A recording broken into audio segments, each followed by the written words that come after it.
Welcome back to our channel friends. मैं सबका अपने चैनल स्टॉक्स फॉर लाइफ पे बहुत स्वागत करता हूँ। फिल फैमिली डे फिल्म बस शेयर बाज़ार हो या फिर जीवन, अगर आप ऑप्टिमिस्टिक नहीं हैं तो लाइफ में बहुत कुछ मिस कर बैठेंगे। बिकॉज पेसिज्म होना बहुत ही लाइफ का एक ख़राब पार्ट माना जाता है। जहाँ पे आप पॉजिटिव नहीं रहेंगे ना, नेगेटिव लोग आपको हमेशा उसी रास्ता पे भटकाने की कोशिश करेंगे।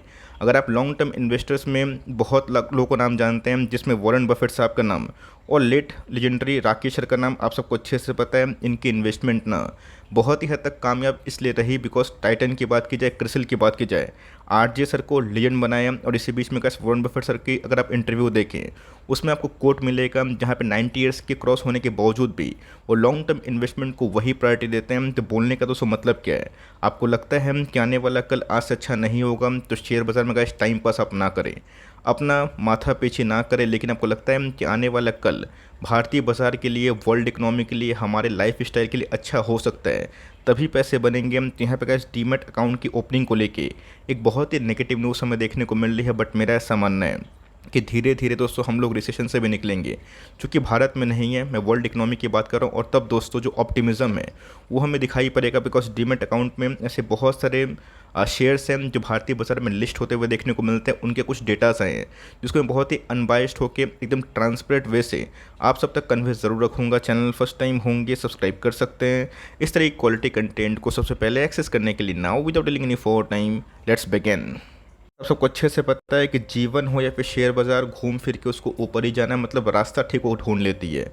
लेकिन उससे पहले गैस हमें समझ में आना चाहिए, क्या वर्ल्ड वॉर 1 होने से, 2 होने से, रशिया यूक्रेन का मैटर होने से, कोविड होने से क्या देश की तरक्की खत्म हो गई? बिल्कुल नहीं। यस, पॉज तो लगा था और उसका इम्पैक्ट हमें भारतीय शेयर बाजार में दिखाई। पर आप सबको अच्छे से पता है कि 18 महीना में पोर्टफोलियो में ऐसा कोई बड़ी उछाल देखने को नहीं मिल रही है। और ऑफकोर्स सेंटिमेंट काफ़ी ख़राब है।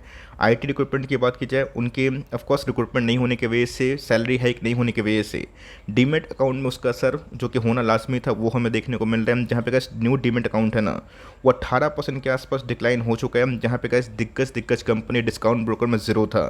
अब स्टॉक्स ग्रो इन सब पे इम्पैक्ट होता हुआ देखने को मिल रहा है। तो जिनके अगर स्लो डीमेट अकाउंट के रन रेट हो जाएंगे तो क्या आने वाले कल में वो नहीं बढ़ेंगे? ऑफ कोर्स बढ़ेंगे। लेकिन अभी के टाइम कंडीशन क्या इमर्ज हो रही है, क्यों लोग न्यू डीमेट अकाउंट नहीं खोल रहे हैं, क्यों इसमें डिग्रोथ हमें देखने को मिल रही है, कब तक है जो स्थिति है वो बेटर हो सकती है? कुछ अच्छे से पता है कि आरजे सर की बात की जाए, जब वो इन्वेस्टमेंट करना शुरू किए थे उस समय हार्डली लोगों के पास डीमेट अकाउंट होते थे 1 करोड़ के आसपास।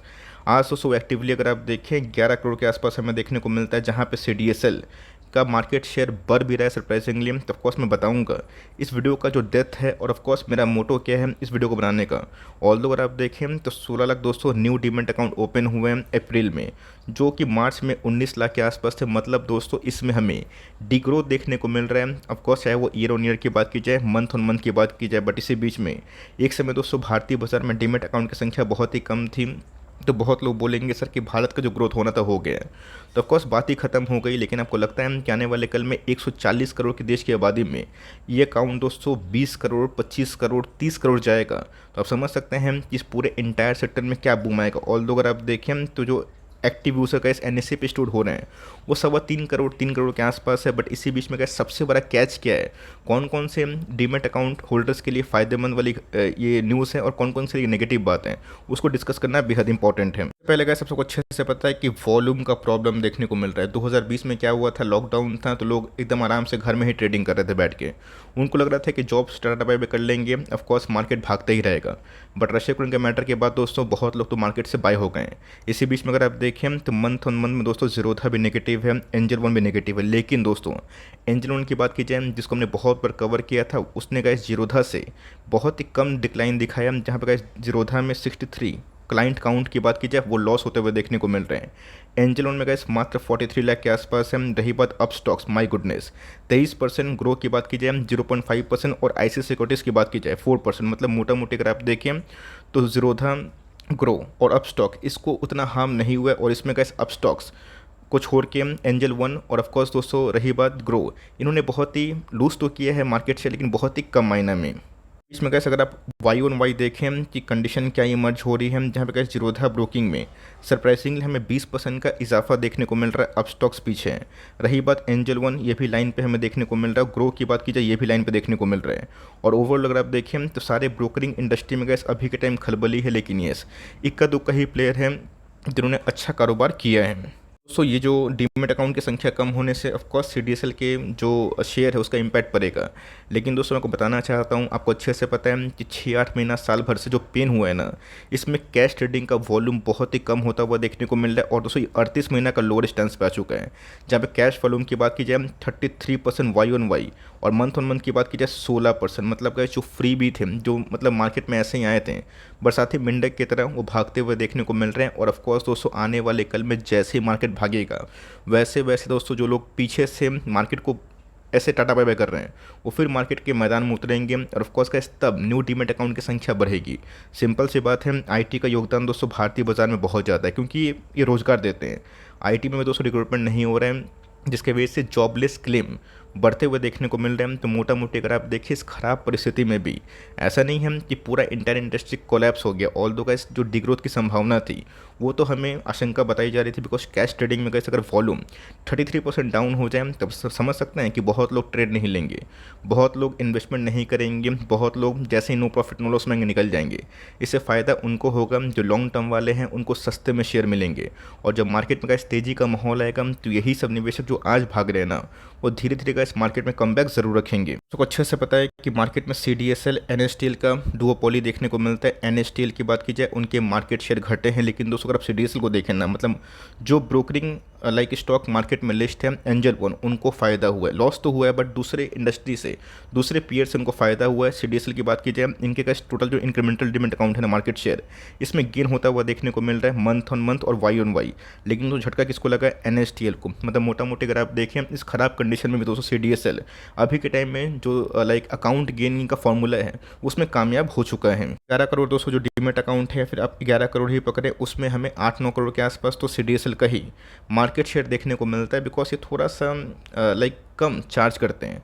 तो ऑफकोर्स गैस मेरा ऐसा मानना है कि जब ये ख़राब टाइम ख़त्म होगा, जब पूरा वर्ल्ड रिसेशन से निकलेगा, जब पूरे वर्ल्ड में तेज़ी की लहर आएगी, जब पूरे वर्ल्ड में फिर से जॉब जो क्लेम है वो घटेंगे, जॉब रिक्रूटमेंट होंगे, जितने भी टेक जाइंट से जो ले ऑफ कर रहे हैं उसमें अगर कटौती होने के बाद तेज़ी होगी, तो मेरा ऐसा मानना है गैस धीरे धीरे देर या फिर सवेरे इन सब कंपनी को फ़ायदा ज़रूर होगा। एसएल की बात की जाए, एक अच्छी कंपनी है, डुओपोली है, और ऑफ कोर्स गैस इनका तो कोई दोष नहीं है अगर मार्केट में डीमैट अकाउंट कम खुलेंगे, या फिर मान के चलिए कि सेंटीमेंट नेगेटिव होगा, या फिर जो न्यू आईपीओ है नहीं आएंगे, तो इनकी कमाई में बाधा होगी। बट मेरा ऐसा मानना है कि सेम कंडीशन हमने 18-19 में देखी थी, जहाँ पर स्टॉक ने 2 साल बिल्कुल परफॉर्म नहीं किया था, और उसके बाद जिन्होंने नहीं बेचा ना, कुछ न्यूज़ से अपडेट रखा, तो ऑफकोर्स कोविड के बाद का जो न्यू एंट्री हुई ना लोगों की, उससे सीडीएसएल ने बहुत ही मुनाफा किया था। ऐसा मानना गैस कि सब नेवर डाई वाला बिजनेस है, कभी भी गैस कुछ भी हो जाए मार्केट में तो ये कंपनी टिकी रहेगी। जो कंपनी टिकी रहेगी पैसे बनेंगे। तो इसी सब न्यूज़ की वजह से कैसी कंपनी में हमें गिरावट का भरा माहौल देखने को मिला। ऑल दो गैस इस बार क्वार्टरली नंबर्स भी ओके थे, ऑल दो कंपनी के मार्जिन कम हो रहे हैं, ये कंसर्न का मैटर है, बिकॉज खर्चे पे कंपनी का कंट्रोल नहीं है, वो बढ़ रहा है। तो ऑफकोर्स गैस न्यूज़ तो नेगेटिव है, but CDSL gas any how market share gain किया एज कम्पेयर टू एनएसटीएल।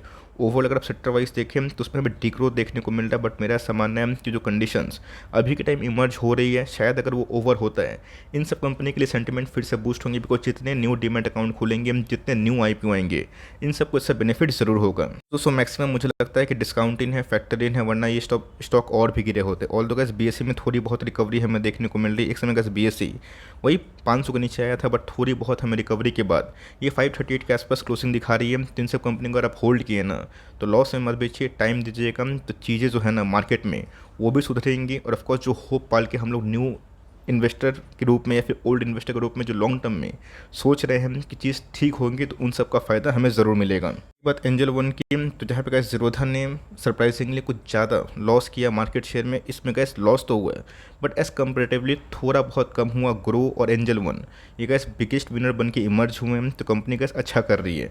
ऑल दो इस क्वार्टर के नंबर्स भी काफ़ी हेल्दी थे, बिकॉज एफएनओ ट्रेड है ना दोस्तों, वो काफ़ी बढ़ चुका है, जिसकी वजह से न्यू एडिशन ऑफ क्लाइंट नहीं होने के बावजूद भी एफएनओ के जो लाइक ब्रोकरिंग चार्जेस है उससे कैसे कंपनी अच्छा कमा रही है। बीच में मैंने इसको रिव्यू भी दिया था, बीच में कैसे गिर के 1000 के आसपास भी आया था, और अब देख सकते हैं कि बहुत ही क्विक टाइम में इस कंपनी में 300 पॉइंट के आसपास उछाल हुआ, मतलब 30% के आसपास तो बॉटम से ये रिकवर हो चुका है। बट अभी कैसे लाइफ टाइम हाई से अच्छे खासे डिस्काउंट पे है, तो मेरे हिसाब से रिजनेबल वैल्यूएशन के संग कंपनी में ग्रोथ भी है। ऑल्दो गैस अगर सेक्टर में प्रॉब्लम रहेगा शॉर्ट टर्म, तो लॉन्ग टर्म में गैस ऑफकोर्स अगर चीज़ ठीक होंगी ना, तो इन सब में रिकवरी हमें दिखाई ज़रूर देगी। इसमें गैस मैं यही बोलूँगा, अगर इन सब कंपनी से आप परेशान होकर के बेच दिए तो ध्यान रखिएगा, निफ्टी दोस्तों एक समय बहुत ही सस्ता था। सस्ता मतलब बहुत छोटा था।